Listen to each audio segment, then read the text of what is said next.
Welcome to Trophy Taker Outdoors. I'm your host, Lee Sapiro.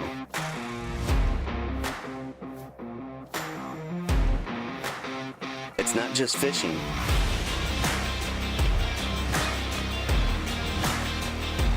It's not just hunting.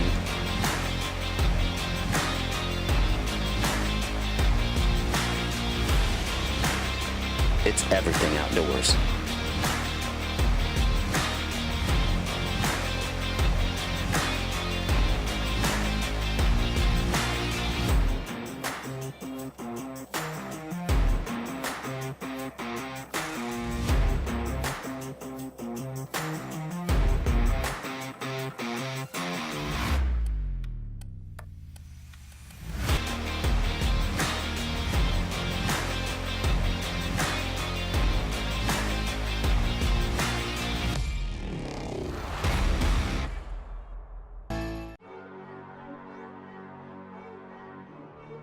After our short stay in the Keys, we are making our way up the East Coast to Boca Raton.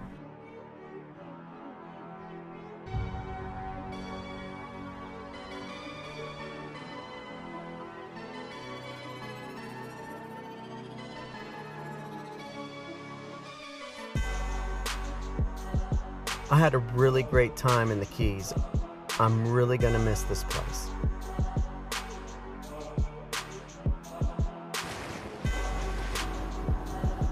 The Keys will always hold a special place for me because of the diversity of fishing.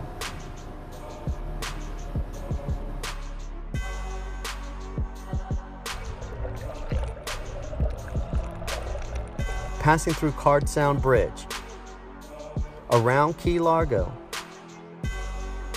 beautiful Biscayne, into Miami.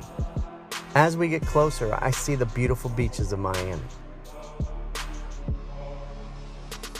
Knowing that we are almost there and feeling the anticipation of getting to dive the East Coast. As we make the turn into the inlet, we immediately see the Waterstone Resort and Marina on the water.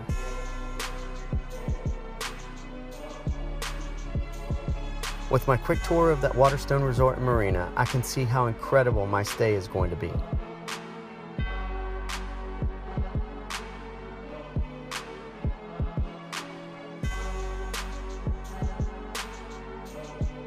The Waterstone Resort and Marina is an award-winning waterfront style resort in Boca Raton.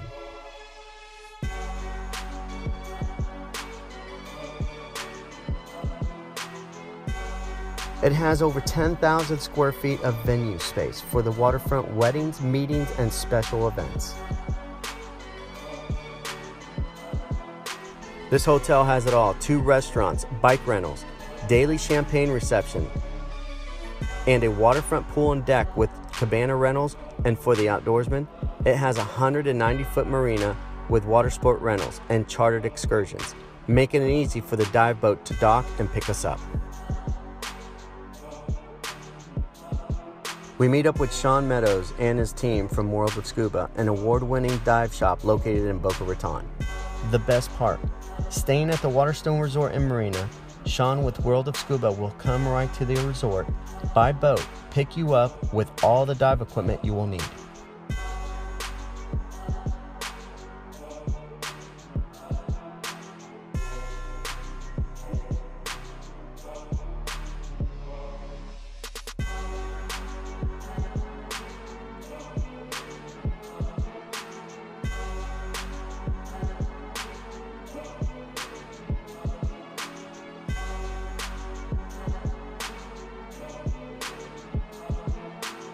Hey guys, Lee with Trophy Taker Outdoors. We're here in Boca. We're here at the Waterstone. We're fixing to do some diving out here. We're doing our 500-mile trip across Florida, St. Lucie down to Fort Myers, Everglades. Just got back from the Keys. We came up here. We're gonna do some diving with these guys. Trophy Taker Outdoors, stick with us. All right, we're here with Sean, World of Scuba. We're gonna make a game plan. We're gonna head out about how far? We're gonna head out probably about 15-20 minutes, 60 to 70 feet, front facing ledge.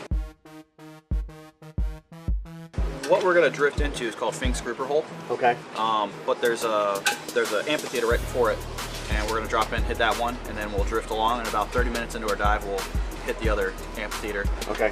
The amphitheaters, they hold a lot of life on. Here's the reef here. Here's Fink's. Okay. Okay. So just south of there, you can see where it curls up into what I call the amphitheater, and the fish will sit in here. We might find some black groupers in here. Find some hogfish off in the sand here.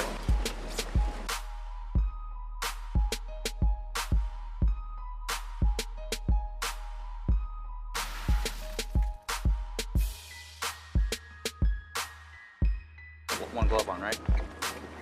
I can't find the other one. Because you're Michael Jackson. Michael Jackson.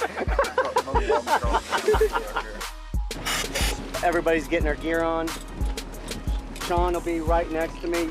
The rest of the crew will be right behind the amphitheater. Yep. And then we're gonna drift in. So we're basically doing a drift. When we get to 1,000 PSI, we're gonna start heading up. We're gonna have some fun. AB Biller, 48-inch Floridian. We're gonna go down there and see if we can shoot something in the face. Perfect. Do one of these. Airs on, BC inflated.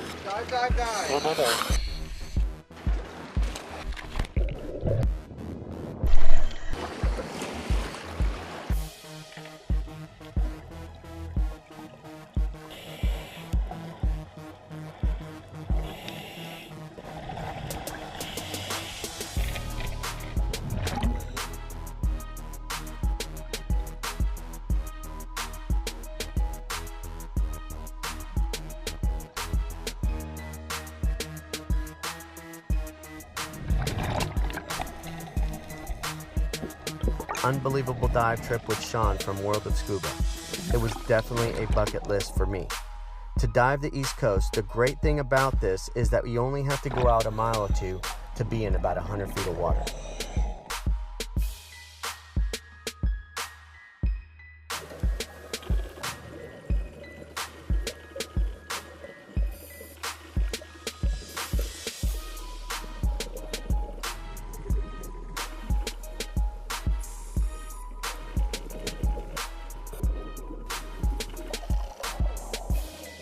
Ledge, dude. Oh, the ledge? Your ledge is over there, like this big. Yeah. Yeah, it's like 20 feet. Exactly. Did you see that amberjack that swam right up to your face? Yeah, I saw it.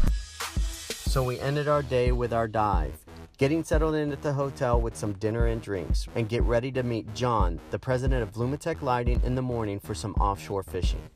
I have a bag like this, big one. Look at this. This is all his stuff right here. So we get up early, meet John, the president of Lumitech Lighting, for breakfast, and come up with a game plan to do some offshore fishing. Excited to put these sea lime lures baits to use. We are on a final stage of our 500-mile fishing trip, and we are in Boca at the Waterstone.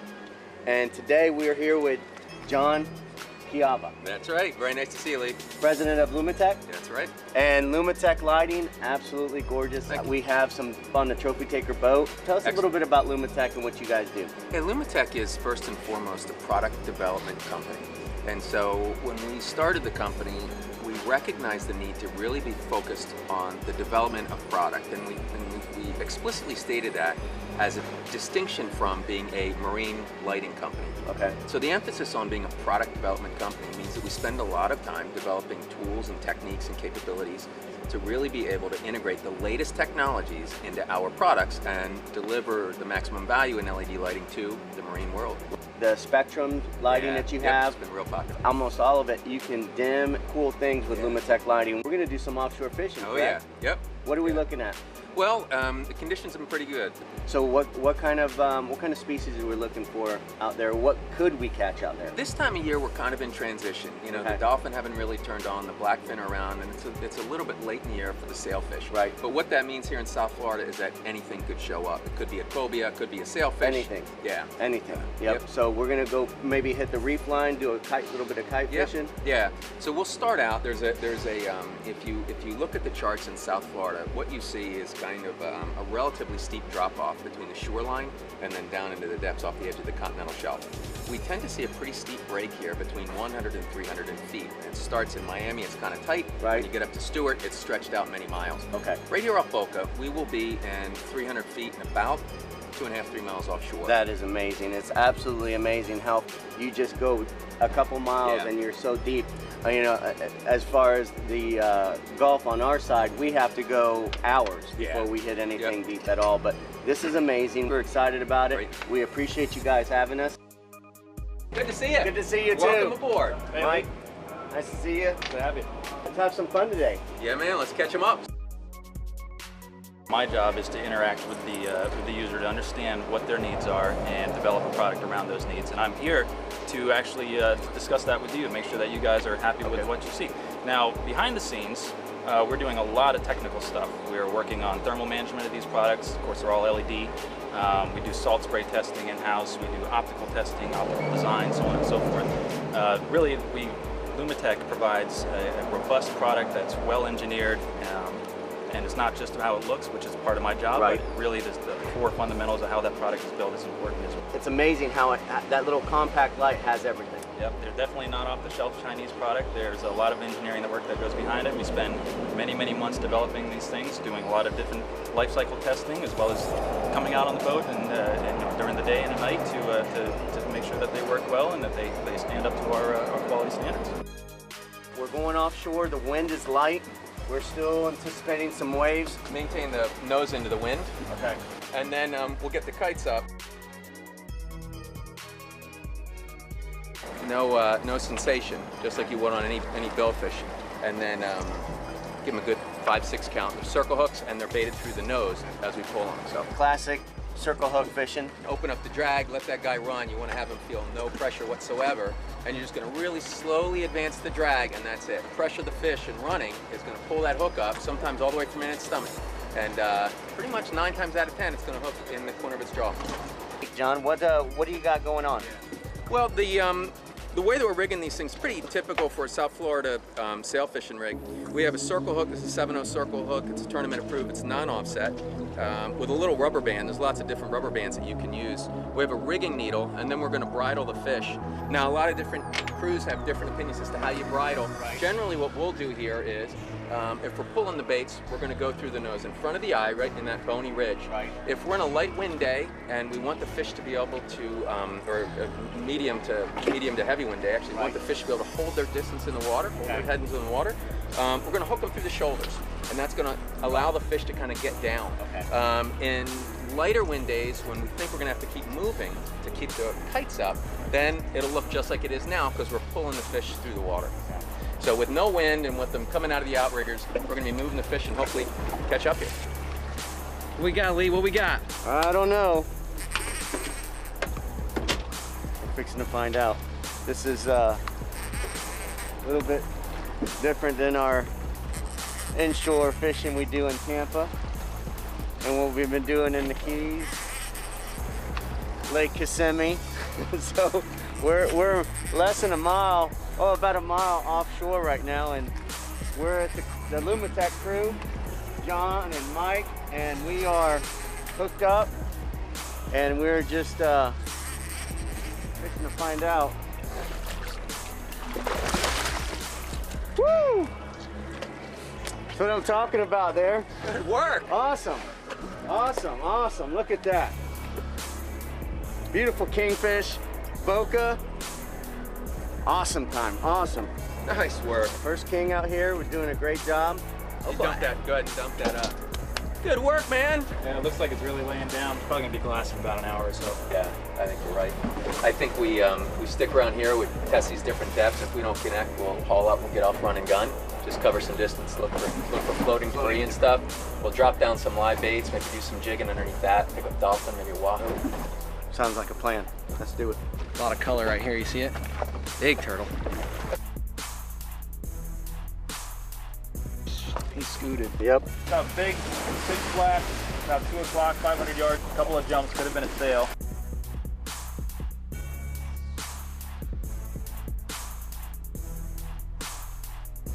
King, probably. King. In the boat. I'm gonna put a little rubber core in front of this fish. I'm gonna hope that it's gonna pull his head down a little bit. He's more inclined to swim a little deeper as we're trolling. Nice. Any color or anything? Not quite yet, but I bet he's pretty close.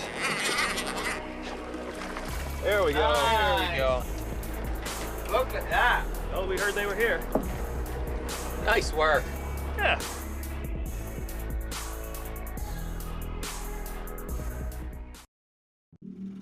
Beautiful weed line. We're gonna go ahead and put these sea limes out and see if we can make some magic happen. This one might be.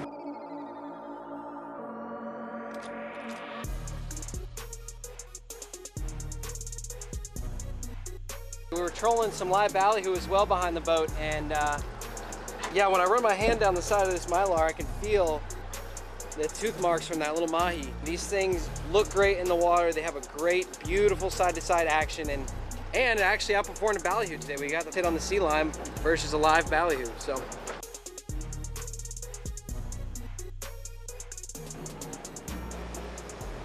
This Grilling Wild segment is brought to you by Everslice, the ultimate outdoor fishing knives by Berghoff. And we are here in Boca at the Waterstone Resort and Marina with Jarrett Vigiano. And we are gonna cook some fish that we caught, some hogfish. We went out diving. The way we like to prepare it here at the Waterstone, we do a traditional papillette. So it's rolled in parchment paper. Right. I have some nice ingredients, fresh Florida ingredients that we're using here today. I have some squash, zucchini, fresh asparagus, tricolor baby carrots. We're gonna do a nice fennel salad on top of that. So let's make one. You're leaving the skin on. Well, for a fish like this, I would definitely leave the skin on. The skin is very tasty. Okay. It varies from fish to fish, but this is definitely a fish where we can do that. It adds a lot of flavor. It keeps a lot of moisture in. Okay. It helps keep the fish together. This is very soft. I use white pepper, salt, nice white wine, high heat. And high heat, that's it, right? That's the way to go. So you get a nice full sheet of parchment paper. You want to put your ingredients down first so it builds a barrier from the heat to the fish. Okay. So you 1, 2, 3, 4, 5 of these. Get some nice fresh zucchini. And they can add stuff to it if they like. It could be whatever you want. Whatever you want. There's no science to it. Right. Whatever you want to do. These nice, beautiful roasted carrots. And this is actually all gonna roast together with the fish. It'll steam up in the wine and the heat, and nice butter. Right. And that makes its own sauce, so it's gonna cook in its own love. So now, is there any specific ingredient in here that's really important that we need to watch for? The most necessary piece is the fish. Is the fish. Other than that, you Other can than use that, any you're kind good. of vegetables you want, any Perfect. kind of wine, any style, whatever you want to do. Perfect. Whatever you like. You're gonna get your nice fish here. Definitely lots of seasoning. Salt, white pepper, like I said. We're Right. gonna throw a little down here. A little on the fish. Get it nice and seasoned up. Skin side up for a nice presentation. Some nice lemon. Finish with a couple pats of whole butter. Oh, I like butter. So the whole butter, that's what's gonna bring it all together. Oh yeah. Nice and soft. That's where all your flavor is gonna come from. Marrying with the wine. So what you're gonna do is, now that you have that set, Right. you're gonna start folding. Now what you wanna do is when you crease the paper, Right. you wanna make sure that you keep all the steam in from the wine, and that's Okay. what's gonna cook So your there's a fish. special way we're gonna do this. Yes, sir. Okay. In the middle of Right that in the half. middle. Right in the middle of the half. Yep. Okay. Take this, you start at one corner, Right. pull that in, Okay. make sure we seal that, Right. and just keep folding all the way around like an empanada. Gotcha.